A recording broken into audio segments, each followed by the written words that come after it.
Good morning, Ian Crouch with your 8:30 Hunter News update. Police are yet to lay charges over an alleged stabbing attack at Merriweather overnight. Emergency services were called to the Merriweather Bowling Club on Caldwell Street at about 7:40. Police were told a 69-year-old man who was working as a musician at the club was stabbed several times by another man.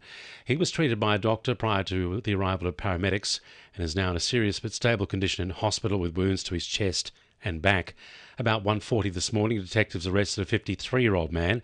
He's being questioned at Newcastle Police Station.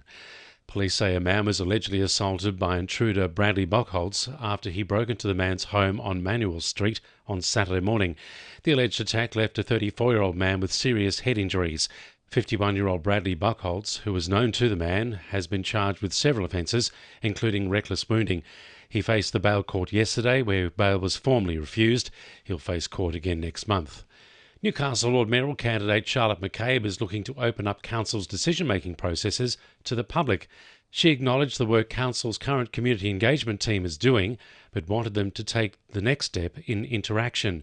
Charlotte McCabe says it could be done through practices such as participatory budgeting and co-design. Participatory budgeting is finding a way to bring in representatives from the full community at an early stage and say, how do you think we should spend these funds? And then co-design is about just really very those earliest conversations about what should we do here and how should we do it and what should it look like.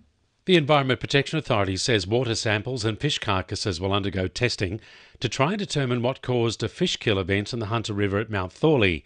The EPA says local residents reported hundreds of dead fish over a 2-kilometre stretch of waterway on Friday.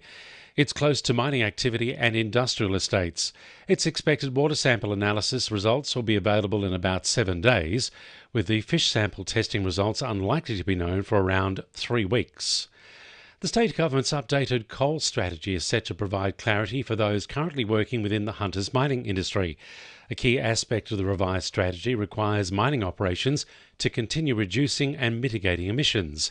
Business Hunter CEO Bob Hawes says the Hunter is already making strides in their emissions targets. The coal industry in the Hunter Valley has taken enormous strides in reducing their carbon footprint. The requirements they now have to go through from an environmental point of view through their development approval process in the EIS is very stringent in making sure that fugitive emissions and those sorts of things are reduced. Newcastle Council is hosting the region's first International Careers Day. The one-day event will take place today at City Hall, aiming to address workforce shortages by creating job pathways. The event will feature representatives from the health, manufacturing and tourism industries, designed to give opportunities to migrants, refugees and international students. Councillor Elizabeth Adamczyk says overseas workers provide a wealth of skills to our region. These really are the sectors that keep our lives in this city, that keep society going. It's so important to make sure that we are opening up the opportunities that exist there, making those connections there with the people that need to have that support to walk that path into a job.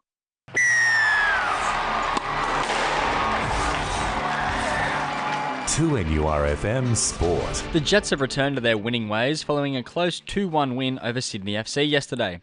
Veteran striker Kota Mizunuma started his return to the starting lineup, opening the scoring at the 32nd minute.